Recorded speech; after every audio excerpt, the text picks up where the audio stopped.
March 24, 1972. Laguna Niguel, California. The Pacific Tide rolls in the dark below a quiet shopping strip on Pacific Coast Highway. Inside the Monarch Bay Shopping Center, the United California Bank sits closed for the weekend, its vault stuffed with an amount of money no one will ever officially report. On the roof, 6 men from Youngstown, Ohio, move in silence. Among them, one man presses expandable foam into the housing of an exterior alarm. It expands, it hardens. The clapper freezes solid. The alarm dies without a sound. Below them, 458 safe deposit boxes wait. Some hold jewelry, some hold stock certificates, some hold the cremated remains of the dead, and some, by multiple accounts, hold millions in cash that Richard Nixon's re-election campaign cannot legally admit exists. By Monday morning, every single box will be open. $9 million, the bank will say. $30 million, the robbers will claim. The difference, $21 million, will simply disappear. Who told an Ohio crew exactly where to look, and why does the math never add up? Chapter 1. The Youngstown Crew. Amil Dinsio is not a bank robber. This distinction matters to him. A bank robber carries a gun, shouts at tellers, and relies on fear. Amil Dinsio is a bank burglar. He relies on geometry, chemistry, and patience. No victims, no masks, no confrontation, just a building, a weekend, and a vault that doesn't know what's coming. By 1972, Dinsio has cracked dozens of banks across the eastern United States. He grows up in Goshen, Ohio, in the industrial corridor between Cleveland and Pittsburgh, where the economy runs on steel and silence. His brother James is the explosives man. His nephew Harry Barber drives. His brother-in-law Charles Mulligan keeps watch. The family business is burglary. The family is very good at it. Then comes the California score. Someone gives Dinsio a specific piece of intelligence. A branch of the United California Bank in a beach town south of Los Angeles holds safe deposit boxes packed with cash. Not ordinary cash. Cash that cannot be reported. Cash belonging to people with every reason to stay silent about its existence. To execute the job, Dinsio needs one more specialist, not his first choice. Phil Christopher is a Cleveland-based alarm expert, known in certain circles as Super Thief. He has spent years studying the silent alarm systems used by major American banks. He knows exactly how to stop them. Dinsio views Christopher as an outsider, forced on him by whoever arranged the score, a variable he cannot fully control. He accepts the arrangement because the job demands it. A crew of 6 men, 2,500 miles from home, a safe deposit vault full of money that the most powerful man in the country cannot publicly claim. Who handed Amil Dinsio this information? And why would anyone expose a secret capable of bringing down the President of the United States? Chapter 2. The Surfboard Solution. Laguna Niguel in March of 1972 is exactly what it appears to be. A quiet beach town at the southern edge of Orange County. The Monarch Bay Shopping Center anchors the corner of Pacific Coast Highway and Crown Valley Parkway. The United California Bank occupies a modest storefront. The parking lot empties by 6 p.m. The crew arrives days early. They rent a townhouse at 31386 W9 Doctor, less than a mile from the bank. Close enough to walk. They case the location. They study the alarm. They wait. The alarm is the first problem. A standard exterior clapper system. Disturb the housing, the clapper sounds, the police come. James Dinsio has a solution that belongs to no burglary manual ever written. Just miles up the coast, the Clark Foam Factory produces surfboard blanks. The crew sources expandable foam. On the night of Friday, March 24th, they press it into the alarm housing. It expands. It hardens. The clapper cannot move. The alarm is dead before anyone touches the building. The entry point is the roof, not the vault door, which faces a window visible from the street. The roof. James has calculated the yield with precision. 16 sticks of dynamite, enough to punch through reinforced concrete without collapsing the structure. The charge detonates over a quiet California beach town on a Friday night. Nobody calls the police. Nobody reports a thing. The crew drops through the hole on a ladder and begins. 58 hours until Monday morning. 458 boxes, sledgehammers, power drills, custom tools James fabricated in Ohio. The vault floor fills with concrete dust, discarded stock certificates, jewelry, and the gray ash of cremated remains that someone had chosen to keep inside a locked steel box in a bank. For 3 days, they work, methodical, invisible. What fills those boxes with the highest value cash? And how does a sitting president's re-election campaign end up hiding its money in a California branch bank? Chapter 3. All the President's Money. In 1971, the most powerful dairy cooperative in the United States wants a favor.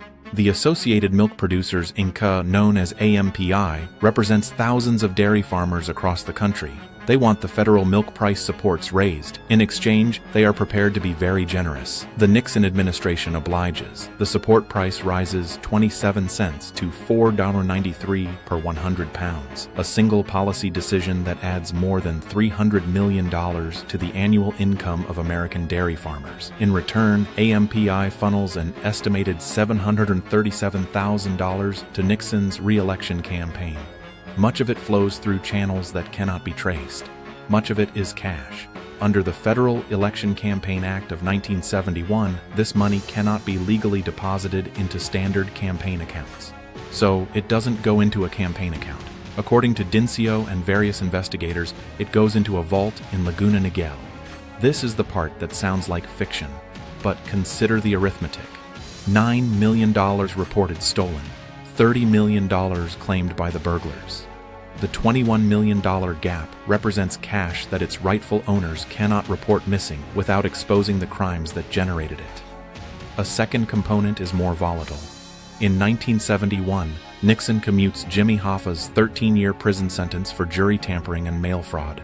The commutation is public. The alleged price is not. By multiple accounts, a $3 million cash payment and a Teamster endorsement for the 1972 election. Hoffa is then told he cannot participate in union activities for 8 years. He believes he has been cheated. Hoffa, through his connections to organized crime in Youngstown and Cleveland, reportedly knows exactly where the money went. Someone needed to steal it back. The Dinsio crew had just the tools. How does a professional Ohio crew leave almost no forensic evidence inside a vault for 3 straight days, then make a mistake so mundane it ends everything? Chapter 4. The Dishwasher. Monday, March 27, 1972. A bank manager walks into the United California Bank branch in Laguna Niguel. The door is intact. The alarm appears intact. Everything looks normal. Then he opens the vault. Concrete dust 2 inches deep. Stock certificates scattered across the debris. Jewelry. Human ashes. 458 safe deposit boxes, every single one cracked open. The crew is gone. The money is in Ohio. FBI Special Agent James Conway takes the case. The crime scene offers almost nothing. No prints, no witnesses, no footage. The vault tells him how it was done, not who did it. Then, months later, an Ohio bank is hit using a nearly identical method. Roof breach, precise explosive charge, professional entry. Conway recognizes the signature. He pulls travel records. 5 members of the crew had flown from the Youngstown area to California on a single commercial flight, under their own names. For a crew of their caliber, this is an astonishing failure. Agents trace the group to the townhouse on W9 Doctor. The residence has been vacated, surfaces wiped down. The crew believed they had cleaned it properly. They had not run the dishwasher. Inside the machine, agents find the plates, glasses, and utensils from the crew's final meal. The latent prints are clear and complete. They match the names on the flight manifests. Warrants are issued. In Tustin, California, agents locate a 1962 Oldsmobile that Charles Mulligan had left in a driveway in late March, registered to a fictitious name at a non-existent address. Inside, gloves dusted in concrete, walkie-talkies, 3 gold coins from the UCB vault, a Sears Explorer flashlight. That flashlight becomes the most disputed piece of evidence in the entire case. Whose hands put it there? Chapter 5. The Frame. Amil Dinsio is not a man who accepts defeat quietly. From prison, he insists he was not caught. He was framed. His account centers on a specific event. In May 1972, 2 months after the heist, FBI agents allegedly enter his garage in Boardman, Ohio, without a warrant. They take 32 items, including flashlight batteries removed from his children's toys, objects that carry his fingerprints. Years later, Dinsio files a Freedom of Information Act request.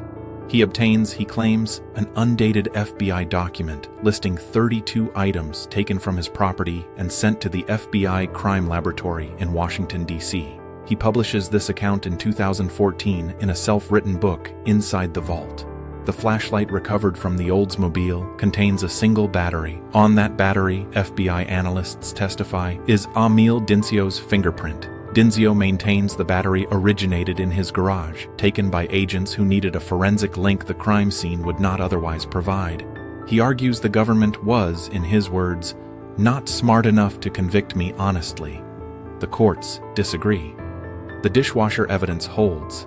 Charles Brokel, the crew member Dinsio had always considered a liability, becomes the prosecution's primary witness in exchange for full immunity.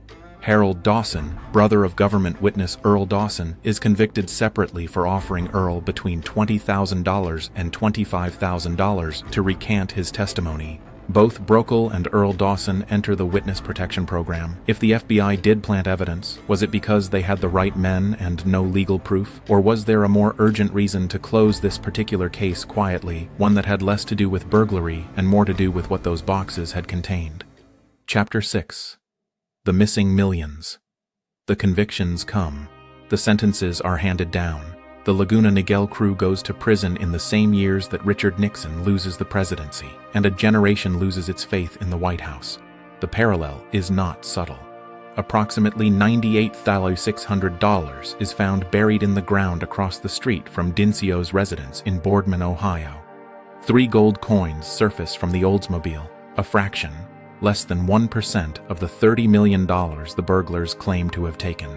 The rest does not surface. Not in Ohio, not in California, not in any account the FBI can trace. The $21 million that UCB never reported stolen remains, legally speaking, a sum that may not exist. You cannot recover money that was never officially lost. You cannot prosecute the theft of funds that no one will admit to owning. Nixon resigns in August 1974. The Watergate investigation churns through the AMPI contributions, the Teamster connections, the illegal campaign cash. The Laguna Niguel vault is a footnote, a crime committed against people who could not complain.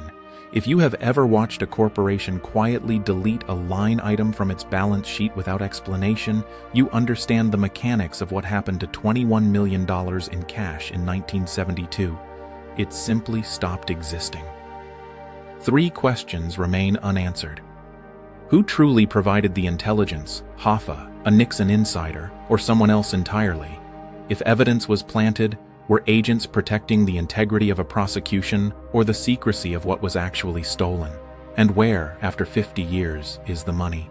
The United California Bank building at Monarch Bay Plaza is now a Chase Bank branch.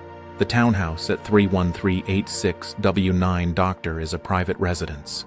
The vault that once held a president's secrets has been remodeled and scrubbed clean. The $21 million is the only thing that has never been found.